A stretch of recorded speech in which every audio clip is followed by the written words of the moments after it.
From experience, I know how draining it can be when interacting with narcissists. They can have a large impact on their environment by manipulating and trying to control their victims. Experiencing narcissistic abuse can have many consequences on you, such as having increased self-doubts, having low self-worth, feeling anxious and/or confused. The manipulative behavior can be very brutal. Therefore, it's very important and necessary to regain control and work on shifting the attention from the narcissist to yourself again. In a lot of my content, I mention meditation as a good way to grow, develop yourself and protect your energy. I believe meditation can be very helpful when dealing with narcissists or having dealt with them. Meditation can be challenging, but is definitely worth practicing. Meditation and mindfulness helped and still help me in dealing with my thoughts, emotions, stress, fears, and energy. I am thankful for this, and that's why I like to share this experience, as it might help you as well. Meditation can help with trusting your intuition and your own truth by eliminating noise in your mind. It will help in getting clarity and observing reality in a less skewed way. I believe it can counteract the mind's tendency to reduce the discomfort from cognitive dissonance when dealing with narcissists. The clarity resulting from meditation can help you to observe what's really going on, and the compassion used when meditating helps in acknowledging thoughts and feelings. In this video, I will specifically go into some tips in Buddhist meditation from Ajahn Brahm. I hope it can be helpful to you. It's made with compassion and a feeling of gratitude.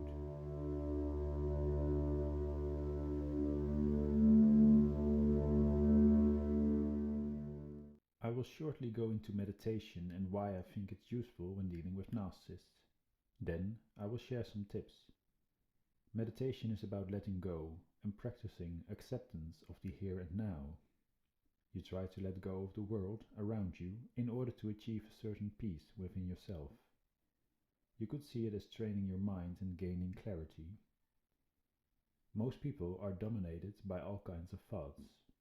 We can think about everything, then start thinking about the thinking itself, and then possibly think about it some more.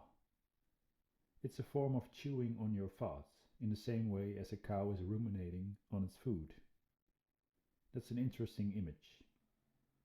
Does it make sense to you to constantly think? Meditation is to relax by standing still and to stop for a moment. This standing still can be very powerful and peaceful. You stop thinking, bring your mind back to your body, and you are fully present in the here and now. In my video about why not to outsmart a narcissist, I discuss how outsmarting could be seen as a lack of acceptance. Acceptance is important when it comes to narcissists, as they abuse your positive characteristics such as wanting to help, empathy, and believing in the good of others. The painful experience of realizing manipulative and brutal behavior by another person can be hard to accept. And by not accepting, there remains a form of mental attachment to this person.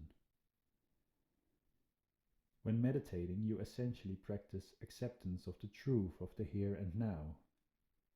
Once any mind or thought pattern or emotion occurs, try to greet, welcome or accept it, and not judge it.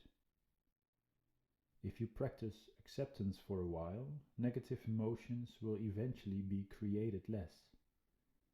You can become internally free of the situation. Have faith in this process. Narcissistic energy is very involved in the world of ego. It's in need of external things, such as ego boosting, appreciation, and/or validation. We can intuitively feel the energy is disturbed, and it results in your energy being drained. Meditation will help to see more clearly and also to distinguish your own energy and the energy of others. It can thus be helpful in trying to protect your energy. Now, Ajahn Brahm is clear in his book. Practicing meditation can be hard work, especially in the beginning. Without effort, you will not make progress. I will now share some tips for practicing meditation that could be useful for both the beginner and the more advanced practitioners. Meditation and its experience is very personal, so it's great if you can find a method that suits you and feels comfortable. I do recommend following a method because it offers a bit of structure in the practice, making it easier to persevere. Anyway, let's get into it. The first thing is to try to enjoy being quiet and let the inner talk be. Silence is something beautiful. If you manage to be in silent awareness in the present moment, you will notice and realize how wonderful this experience is. If you don't act, you stop thinking, your mind is brought back to your body, and you will become fully present in the here and now. This process requires time and practice, but is definitely worth it. When we realize that most of our thinking is not useful at all and actually gets us nowhere, we will want to spend more time in inner calmness. Thich Nhat Hanh describes the importance of mindfulness and silence as follows. Silence is essential. We need silence just as much as we need air, just as much as plants need light. If our mind is full of words and thoughts, there is no room for ourselves.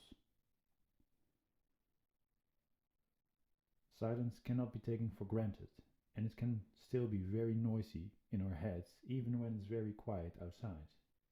How many minutes per day do you stay in complete silence? If you feel too busy or overwhelmed by thoughts and feelings, you can try to listen to your breathing and meditate more often.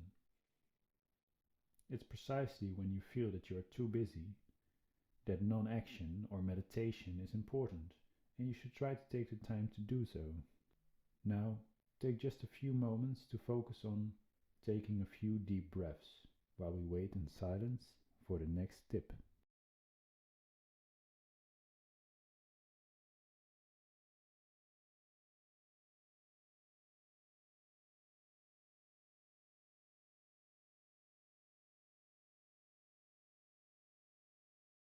Did you enjoy breathing in silence?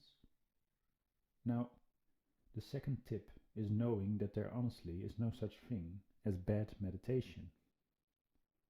When starting out with meditation, you might feel like it doesn't work and you only get noisier in your head.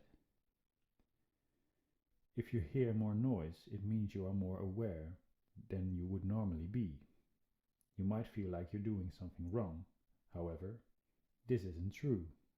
Try to simply appreciate your effort. A good way to look at bad meditation is the realization that meditation can be hard work. The so-called bad moments are necessary effort to develop the mind. Just as you do not receive a salary every day, not every meditation is a payday. Like everything in life, some moments will feel better or worse than others. Again, simply try to appreciate your effort and then let go of your thoughts about the meditation itself. Now, the third advice is to be patient in building up meditation. Many people that start meditating try instantly doing breathing meditation with a restless mind that jumps back and forth between past and future. There will still be a lot of inner talk or noise in the mind. Ajahn Brahm mentions the importance of correct preparation and going through different stages in meditation. Lay the right foundation where you start with working on concentration, focus, and basic exercises for awareness of the here and now. In a later stage, you will practice breathing meditation. Patience is important because otherwise you can get frustrated quickly and you may give up meditation too quickly. To give it an honest attempt, you need to go through different stages in meditation. Allow yourself patience and trust the usefulness of small steps in developing your mind. You might even take with you what you learn about patience and taking small steps in other challenges in life. The fourth thing to share is that it doesn't matter where you perceive your breathing. When you focus on breathing, it means by definition that you focus on your breathing in the here and now. You experience, as it were, what the breathing does. It is not necessary to follow your breathing in specific places, such as on the tip of your nose or in the abdomen. Ayam Brahm says that this is actually nose consciousness or belly consciousness, and therefore not at all focused on breathing. It can even distract from breathing as a whole. So don't worry about where you perceive the experience, but focus on the experience of breathing itself. The last tip I'd like to share is to not try to control your breathing. Breathing meditation may cause a tendency to control breathing. This can make breathing itself uncomfortable because you give yourself directions.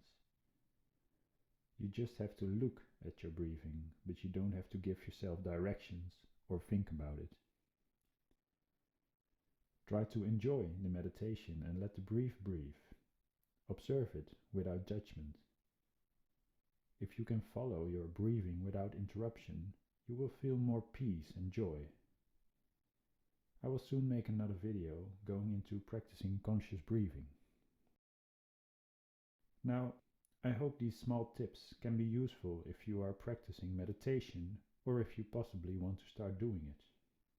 Some of the tips closely relate to self-compassion, which I think is very important when dealing with narcissists. Being patient with yourself and knowing there is no bad meditation are forms of showing yourself compassion. It can be very hard to show yourself compassion when dealing with narcissists.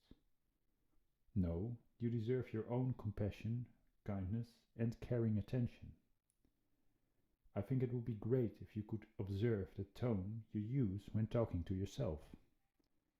You don't have to agree with what your inner voice says, or the tone that is being used. Is it judgmental or negative? It will help you if you can commit to being more positive, or at least respectful, when talking to yourself. It's like setting a boundary in your mind because you're worth being treated in a respectful way. Does this make sense to you? I believe the self-compassion and clarity resulting from practicing meditation will help you to better protect your energy. I hope this video can be helpful to you in some way and that you might learn to enjoy and appreciate the process of meditation. Thank you for listening. For now, I wish you strength and kindness. You can share your experience or possibly tips in the comments below.